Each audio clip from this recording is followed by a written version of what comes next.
Welcome back. Even though most doctors recommend 8 hours, many Americans are just not getting enough sleep. The two of us, Chris, know this quite well. Morning news folks don't get a lot of sleep. Neither do young parents. People with kids. With young kids, Never will sleep again. as we've mused about for years here. So Roshini Rajkumar is a professional crisis strategist. She's also the host of The Crisis Files, a podcast that she launched last year. Roshini's here now to talk a little bit more about sleep deprivation. Good to see you, Roshini. Great to be with you. This is a tough topic to talk about, but people at home need to hear this too. And you say that sleep deprivation is at crisis level. It's at crisis levels. In fact, it's a national, if not international, epidemic. Different studies say around the same thing, that 7 to 10 Americans are not getting enough sleep. I mean, that's like nearly all of us. Right. You look very well rested, though. Oh, well, good makeup, good lighting on set. Thank you. What are the consequences, some of the severe consequences of not getting enough sleep? They're really severe, and really age doesn't matter. The less sleep you get, the more you're setting up some really bad consequences for you. I mean, first and foremost, weight gain. I mean, who wants that? Memory and hearing loss. And, you know, there's been so much talk about Alzheimer's and dementia. It really starts young with getting enough sleep. And then, of course, higher risk for so many diseases. And I mean, my favorite to talk about as a crisis strategist is impeded sexual function. Now, who wants that? No, explains a lot. Chris is well, first of all, I'll tell you that waking up at 2 in the morning is already impedes it quite well. But yeah. Whoa, he went there. Yep. So let's talk about solutions. And it's not just as simple as, well, just make yourself sleep more. You have to really dig in here and do something. You have to get your body ready for sleep. So they call it good sleep hygiene. So the screens, really for at least an hour before you go to bed, you should not be looking at your phone. You should not be watching TV. Try to keep those screens out of the bedroom area also. So important. Even set an alarm clock to tell you it's time to go to bed. That's smart. Yeah, that is really smart. A lot of people wouldn't think of that.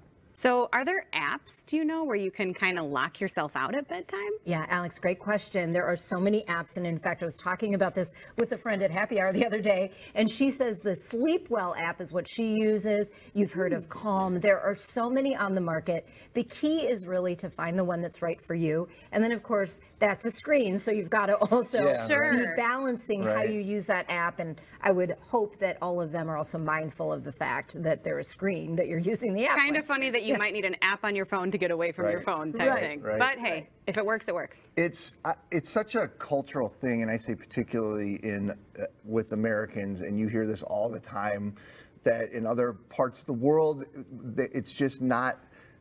We drive ourselves in a certain way, and there's a pride there, and it's almost like if you're while you're sleeping too much, you're weak. And I really think people need to get in a different mindset on that.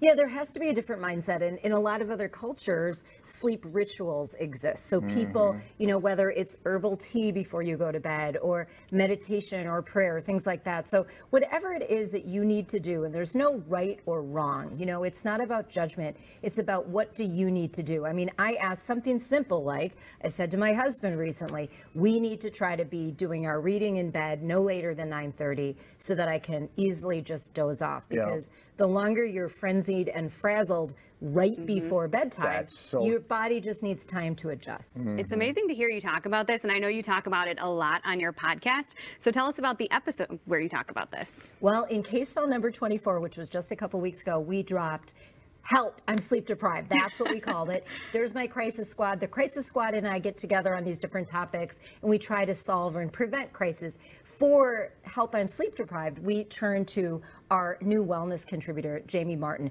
who is the editor-in-chief of Experience Life magazine, which is a lifetime publication. And we were able to really tap into the reporting. Her reporters have done all the different experts they talk with. So I give her a lot of credit for teaching me a lot about sleep health in that case file 24, and we hope you check it out.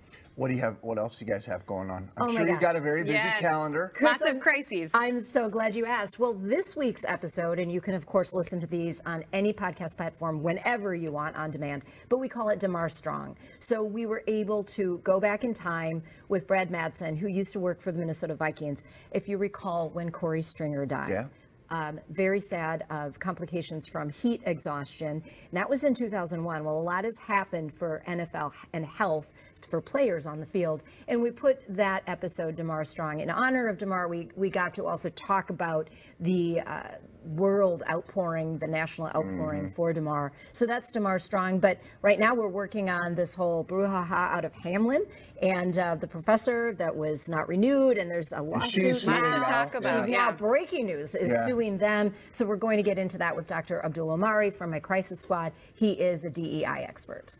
From a crisis standpoint, I'm assuming, and maybe you don't have a position on this, but you could look at that situation in Hamlin and sort of dissect a lot of moves there that may have not been the best move. Chris is being really politically correct. I have a serious opinion on that. It was severely stupid. Okay, they should have called me, called my crisis squad. We could have hopefully prevented this. It was real. What's really, really bad for Hamlin is they flip-flopped. There's actual writing of the president back in December saying that this was terrible against the student. Sure. Now they're trying to backpedal that. So what I think is really lovely and beautiful, because I'm all about academic freedom, is that professors from all over the country, including the University of Minnesota, came in support and defense of the academic freedom. And you know what? Let me just tell you, as a lawyer myself, this professor gave notice to her student. Yeah, I was going to say, it was in the syllabus, right? Verbally. And I'm sorry, that one student, read your darn syllabus.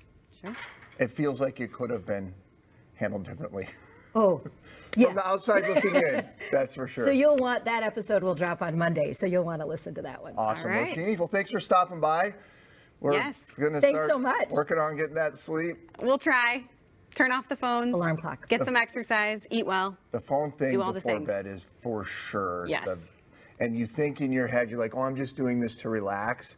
But And then an hour goes by and you're like, what did I do? yeah, you're like, what? I was With scrolling Jamie nothingness. Martin, Jamie's suggestion was go in bits and pieces. Try 10 minutes at a time, Yeah. 30 minutes before bedtime. You work up to an hour before bedtime. You can't really go cold turkey often. Yeah, that All makes right. sense. Great advice. Well, if you'd like to hear more, of course, you can find the Crisis Files on YouTube, Instagram, and Twitter. We also have links posted on MinnesotaLive.com. All right.